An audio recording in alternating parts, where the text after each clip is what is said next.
નમસ્કાર. રીવાબા જાડેજાની સૌથી મોટી ખબર.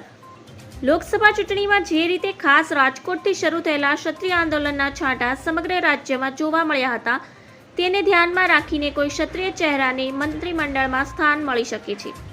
એવામાં જામનગરના ધારાસભ્ય રીવાબા જાડેજાનું યાદીમાં નામ આગળ ચાલી રહ્યું છે. બીજી તરફ જામનગર ગ્રામીણના ધારાસભ્ય અને કેબિનેટ મંત્રી રાઘવજીભાઈ પટેલને સ્વાસ્થ્યના કારણ આરામ આપી શકે તેવી ચર્ચાઓ ચાલી રહી છે. તો બીજી બાજુ સ્થાનિક સ્વરાજની ચૂંટણીઓ આવવાની છે અને તેને પણ ભાજપ સંગઠન ધ્યાનમાં રાખશે.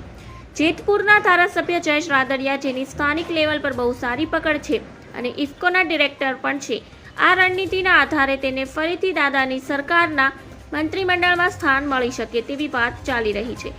પણ એ ચોક્કસથી જોવાનું રહેશે કે રાજ્ય સરકારના કેબિનેટ વિસ્તરણમાં કેટલીક જગ્યા પર સરપ્રાઇઝ મળશે તો કોઈક જગ્યાએ રાજકીય કમિટમેન્ટ પૂરા થશે. ધન્યવાદ. જય હિન્દ.